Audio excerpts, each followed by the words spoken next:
Hello, this is teachsmith, and I wanted to start by saying thank you so much for all the positive feedback I had from teachers and others on Facebook and on Reddit for my last video about how to revise English literature.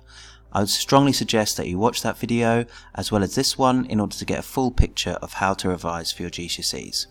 So today I'll be talking about how to revise for English language. So again, structure your revision for all of your subjects. Complete the revision tasks set by your class teacher. They know you, they know what you need to do. Thirdly, this is just about reading and writing essentially. Okay, so it's about getting better at reading and getting better at writing. Number 4, understand the skills required for each question. There are specific skills required in each part of the exam paper, and if you understand those skills, you'll be that much more confident at applying them. Number 5, practice the skills for each question. Okay, what is the skill for question 1, 2, 3, 4 and 5? Practice those skills individually. Then, number 6, practice a section A or a section B. Okay, practice just a reading section or just a writing section. Do that a few times.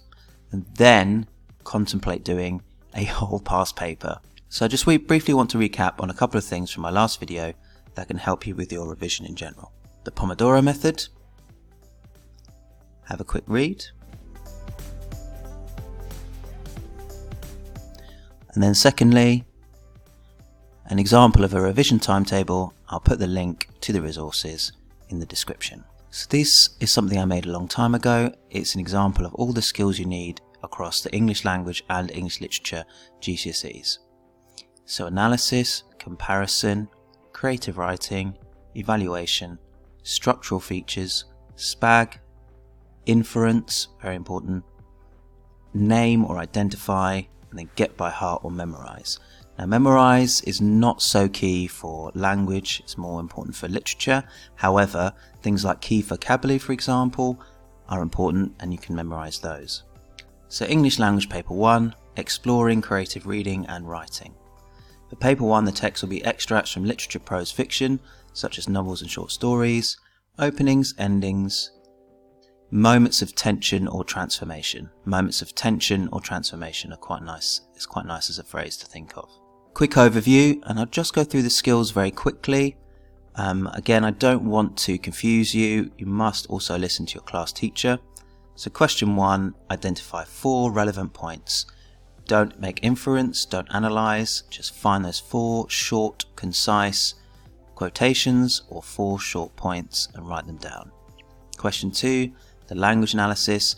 There will always be a focus. There will always be a specific focus that you're looking for. Is it something to do with the character's clothing? Is it to do with the setting? Is it to do with mood? There will always be a specific focus. And remember, the box that you need with the right paragraph will be at the top of the question. Question 3, the structure question. What happens when and why? When are things developed? When are things cycled back to? Why is the beginning important, the middle and the end? So the evaluation question, very important. There'll be a statement, usually in 2 parts. You have to find the evidence for that statement, make lots of inferences. Then question 5, there'll be a picture or a prompt, a text prompt, and you have to write a opening to a story or a short story or a journey through the image. And then English language paper 2, writer's viewpoints and perspectives. Question 1, true or false. Question 2 is all about summarizing the similarities and differences between a specific element. Question 3, language analysis, worth 12 marks this time. But again, methods, very important. Question 4, comparing perspectives. Again, inference again, I would say is very important. And question 5, transactional writing. So resources. So GCSE Bite Size is a website I mentioned in my previous video because I feel like it isn't mentioned enough. I feel like it's sort of underappreciated as a website. Why do I say this? Well, if you go into GCSE Bite Size and the AQA English Language page, I'll leave the link in the description. It takes you through all the different elements that you need. Okay, you've got fiction, text type, setting, themes, etc., etc. responding to a fiction text, and the same is true for language paper 2. Again, non-fiction types, purpose and audience, language and structure, etc. Comparing texts, writing, SPAG. Secondly, of course, the OG, Mr. Bruff. Okay, he's recently produced some excellent videos on the English language paper 1 and 2. Now, it's really important to recognize I'm not recommending that you watch lots and lots and lots of different YouTube videos. What I suggest is you find one that fits you, one, maybe two perhaps. So Mr. Crawford has playlists on English language paper 1 and English language paper 2 as well. There's another teacher called Miss W. There's Miss Whelan's English, the visualizer style. Now, how do you apply this knowledge? How do you apply what you have learned? So first of all, Common Lit is an American website which has hundreds of texts with questions on them in order to improve your reading and comprehension. So if I just look up all of fiction, you want the highest grade, and then if I just choose one at random, you have questions, and also you can think about how you would apply language paper questions to these extracts. Okay, what do you learn in the first paragraph? What do you learn in the second paragraph? How is the extract structured, etc. So you can actually apply your knowledge of the language papers to these extracts. Or you can use the comprehension questions, because that will still improve your reading. I would strongly recommend the Collins Snap Revision Guide. They may well be in your school already, to ask your teacher, but they're not expensive and they're excellent workbooks. And of course your teacher may well have more past papers to give to you, and I'm sure they'll be happy to have you ask for more papers to practice with. What else can you do, particularly for language paper 2? Well, first of all, you can look at newspaper websites. So look at the website, look at the headlines, look at the tone.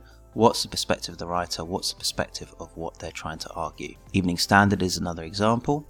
Now, for paper 2, question 5, you have various websites. There's another one, kialo.com, talking about various debates. It may seem a bit babyish, but Newsround actually has excellent examples of debating issues, thinking about current affairs, etc. So, and there is a certain quality assurance there as well, and you won't be bombarded with adverts and all kinds of things. So Newsround is actually a good idea. Now, an excellent website that I found is called News Compare. It is based in the US, but it compares directly 3 different news networks. Just briefly, very, very simple to revise language paper 1, question 5. So for language paper 1, question 5, I've gone on a free website, Pixabay, and I've just searched desert, for example, and you have all these excellent high resolution images to practice your language paper 1, question 5. There are lots of ways of approaching the question, for example, the boxing up of different areas of the image. So I hope that has been helpful, and I hope that this video has been useful to your revision. Please like and subscribe, and also please ask me questions, put forward proposals for future videos in the comments. Thank you for watching.